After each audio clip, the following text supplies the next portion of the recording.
Nah, selanjutnya masuk ke input task. Nah, ini sudah saya input berdasarkan RAB Gazebo yang kemarin. Saya ambil contoh 3 kegiatan. Nah, untuk memastikan hierarki, memastikan bahwa sub pekerjaan yang ini dia merupakan bagian dari pekerjaan utamanya yang pekerjaan bongkaran. Nah, caranya itu dengan kita select yang sub pekerjaannya, setelah itu indent task. Nah, berarti sub pekerjaan ini merupakan bagian dari pekerjaan bongkaran. Nah, setelah itu kita atur durasinya. Kita misalkan ini 3 hari, 4 hari, dan 2 hari.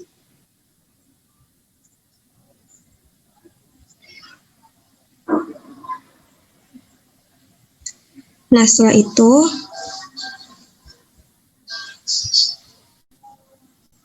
kita masuk ke predesesor yang kemarin sempat dijelaskan.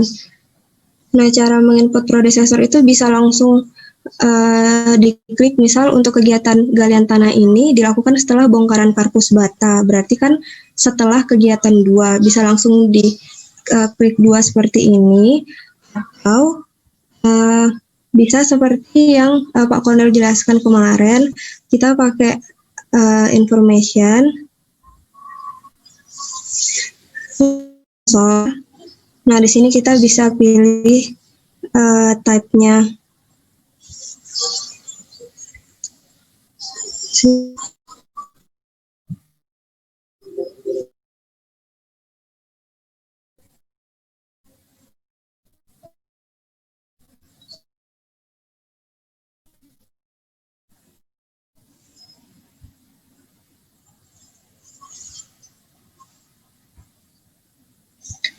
Nah, ini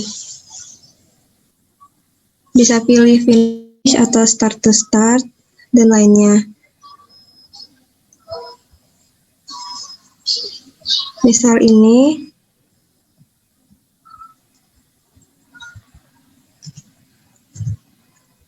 lalu oke. Nah, selanjutnya kita masuk untuk menginput resource dan cost. Nah, tapi sebelumnya kita perlu ke tampilan resource sheet terlebih dahulu untuk menginput resource-nya. Nah, ini resource berdasarkan RAB Gazebo kemarin. Saya ambil contoh beberapa. Yang pertama, di resource name ini kita harus menyesuaikan type-nya dulu. Nah, type-nya itu terdiri dari apakah dia termasuk pekerjaan atau bahan atau material. Nah, kalau batu bata merah ini kan material. Jadi kita ganti dulu type-nya. Nah, setelah itu pekerja dan tukang batu masuk type pekerja. Makanya dia pakai yang work. Nah, setelah itu masuk ke material label. Nah, material label ini merupakan kolom satuan dari material yang diinput di resource name ini. Jadi dia cuma diinput buat material saja karena dia merupakan satuan dari materialnya. Misal untuk batu bata merah kita per unit, terus semennya misal per sak, pasirnya misal per kilogram, seperti itu. Nah, terus kalau inisial ini dia merupakan singkatan dari resource name-nya.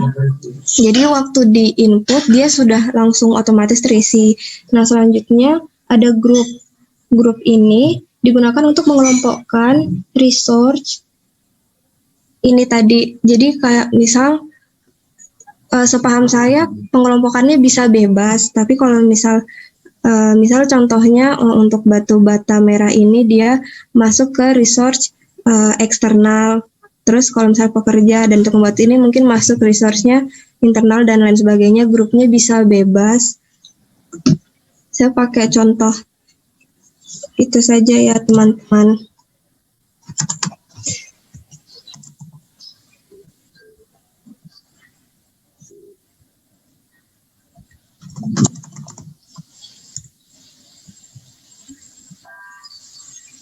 Nah, seperti itu. Terus selanjutnya ada kolom max unit.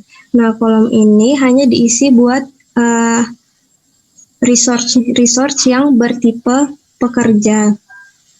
Nah, dari yang saya baca, kalau resource name ini dia menentukan resource apa saja yang available selama waktu pengerjaan.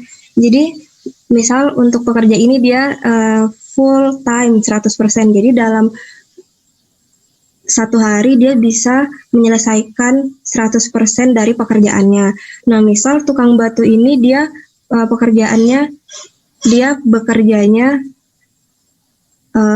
paruh waktu. Nah, berarti di sini kita ganti menjadi 50% karena dia cuma bekerja paruh waktu, yang artinya dia hanya bisa menyelesaikan 50% dari target pekerjaannya per hari. Seperti itu. Nah, kalau standar rate ini merupakan biaya yang kita keluarkan untuk batu bata merah berapa, terus pekerja ini dibayar per jamnya, per harinya berapa, seperti itu.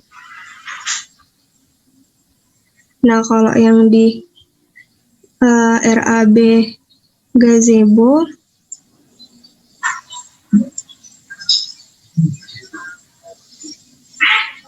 ini saya langsung copy saja untuk standar rate-nya dan untuk upahnya.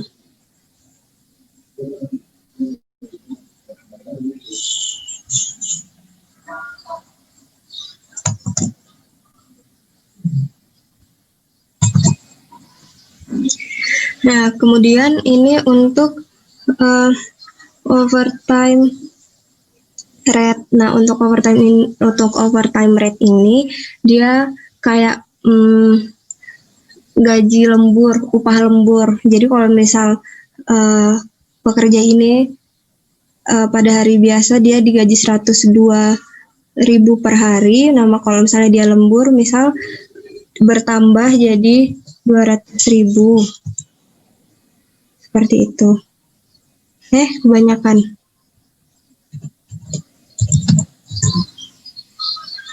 Nah, sama seperti tukang batunya juga. Nah, kalau cost per use ini dari yang saya baca, ini untuk pekerjaan yang borongan per selesainya pekerjaan. Jadi kayak bukan per hari, per jam, seperti itu. Tukang batu dia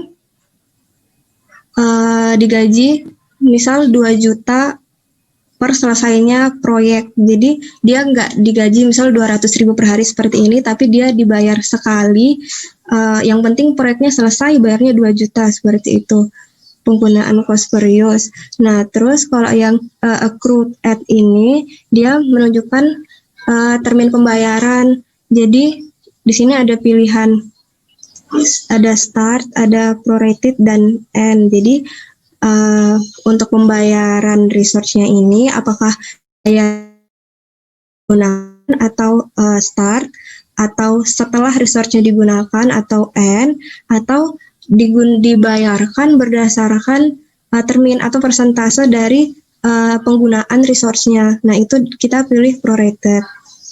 Seperti itu. Nah, kalau base ini dia base kalender. Jadi kita pilih pembangunan gazebo. Nah, seperti itu.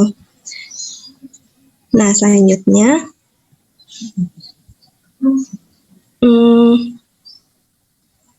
kita ke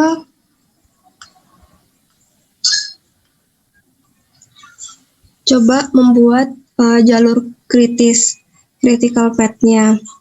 Nah ini kayaknya contoh pekerjaannya sedikit sekali.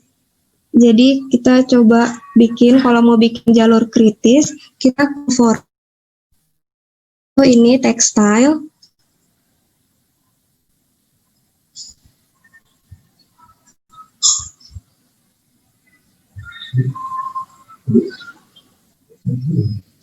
Nah ini yang item to change critical. Terus kita pilih background colors biar lebih mudah ditandai. Setelah itu oke. Nah ternyata yang masuk critical jalur kritisnya itu ada 2 subkegiatan yang ini. Nah terus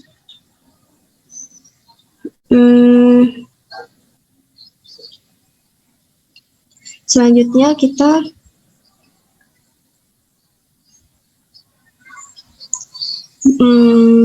membahas tentang bagaimana cara mengetahui ketika ada alokasi yang ketika ada resource yang mengalami over allocated. Nah, yang pertama itu kita ke menu view.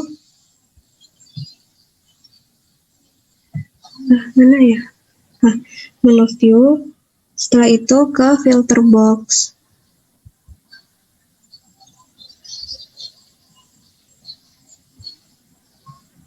Sebentar.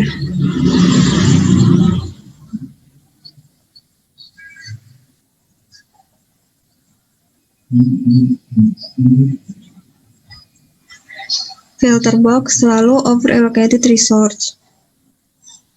Nah, ini karena contoh resource-nya sedikit, jadi di sini juga tidak terdapat over allocated resource. Nah, selanjutnya untuk kalau misal ada over allocated resource, seperti yang dijelaskan kemarin, cara resolve si allocated resource ini bisa dengan leveling atau dengan cara manual. Nah, kalau dengan cara leveling, kita ke menu resource-nya, terus kita leveling option. Nah, nanti kita klik level all. Nah, kalau misal dia masih ada, karena kemarin saya coba waktu habis leveling ternyata masih ada kegiatan yang over allocated, jadi saya coba pengaturan manual biar menghilangkan si over allocatednya ini. Nah, kalau misal mau coba cara manualnya, kita di menu view, terus other view, terus more view. Nah, kita pilih resource allocation, terus di apply. Nah, seperti ini. Nanti kalau misal ada over allocatednya, di sebelah sini nanti ada warna merah, tulisannya juga bakal warna merah. Nah, di sini nanti dia akan menunjukkan jam kerjanya.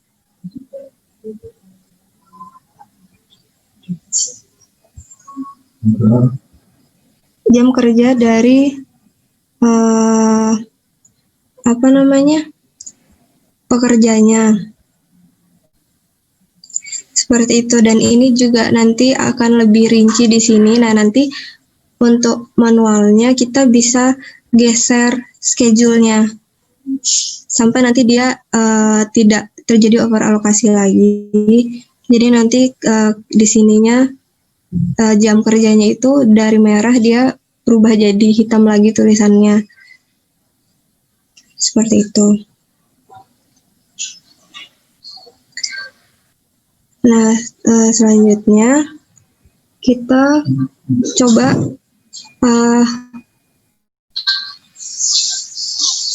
menggunakan atau menginput persentase penyelesaian pekerjaan di menu tracking.